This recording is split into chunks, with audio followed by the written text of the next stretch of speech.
नमस्कार दोस्तों, मराठा साम्राज्य यूट्यूब चैनल में आप सभी का हार्दिक स्वागत है।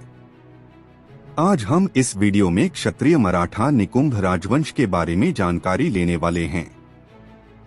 निकुंभ राजवंश के बारे में विस्तृत जानकारी तो उपलब्ध नहीं है, लेकिन जो संक्षिप्त जानकारी उपलब्ध है वह हम इस वीडियो में बताएंगे।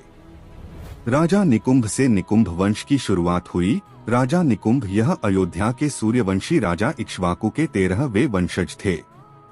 निकुंभ वंश के राजा बाहुमान और दक्षिण भारत में नर्मदा नदी के तट पर शासन करने वाले हैहय वंशी राजा तालजंग के बीच घनघोर युद्ध हुआ। उसमें निकुंभ वंशी राजा बाहुमान की पराजय हुई। उनके बाद राजा बाहुमान के पुत्र राजा सगर ने अपने पिता की पराजय का बदला लिया और हैहय वंशी राजा तालजंग को परास्त किया। इसी समय निकुंभ वंशी राजाओं का राज्य विस्तार दक्षिण भारत में हुआ। बाद में भगवान श्री राम जी के छोटे भाई शत्रुघ्न के द्वितीय पुत्र सुबाहु को भी दक्षिण भारत का राज्य मिला।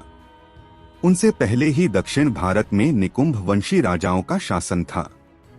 बाद में राजा सुबाहु और उनके वंशज निकुंभ वंशी क्षत्रियों में घुल मिल गए और एक ही वंश के होने के कारण सुबाहु के वंशज भी अपने आप को निकुंभ वंशी ही कहते थे। तो यह रहा निकुंभ वंश के राजाओं का अयोध्या से दक्षिण भारत तक के राज्य विस्तार का पौराणिक इतिहास। ऐतिहासिक इतिहास की बात करें तो निकुंभ राजवंश का शासन उत्तरी महाराष्ट्र में यानी महाराष्ट्र के कान्हादेश यानी कि आज के खानदेश क्षेत्र में था। कान्हादेश क्षेत्र में महाराष्ट्र के जलगांव, धुले, नंदुरबार यह जिले और नासिक जिले का उत्तरी क्षेत्र आता है। कान्हादेश में निकुंभ वंशी राजाओं का शासनकाल निश्चित रूप से नहीं बताया जा सकता, लेकिन 5वीं से 7वीं शताब्दी से लेकर 12वीं सदी तक यहाँ पर निकुंभ वंशी राजाओं का शासन था। इसके प्रमाण के रूप में कुछ शिलालेख मिले हैं। निकुंभ वंशी राजाओं की पूरी वंशावली तो नहीं मिलती, लेकिन जो कुछ शिलालेख मिलते हैं उसमें राजाओं ने मंदिर बनवाए, ब्राह्मणों को भूमि दान की, इसकी जानकारी मिलती है। उसके आधार पर कुछ राजाओं के नाम मिलते हैं, वह आगे देते हैं।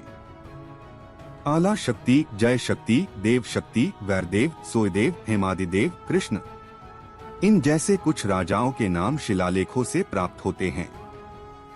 अब इसमें कौन किसका पिता और कौन किसका बेटा है यह नहीं बताया जा सकता।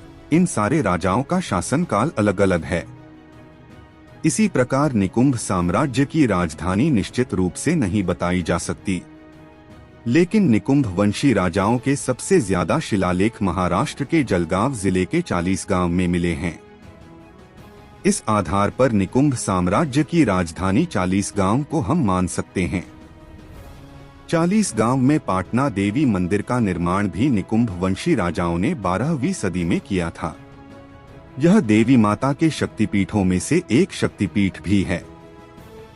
छत्रपति शिवाजी महाराज की मराठा सेना के सरनोबत येसाजी कंक जी का कंक घराना भी मूल रूप से निकुंभ यानी निकम वंश की शाखा है। आज के क्षत्रिय मराठों के 96 कुल में से निकम कुल के लोग निकुंभ राजवंश के वंशज है। निकम कुल का वंश सूर्य है और गोत्र पराशर और मानव्य है। जानकारी अच्छी लगी हो तो इस वीडियो को ज्यादा से ज्यादा शेयर करें और चैनल को सब्सक्राइब जरूर करें। जय भवानी, जय शिवराय, जय महाराष्ट्र।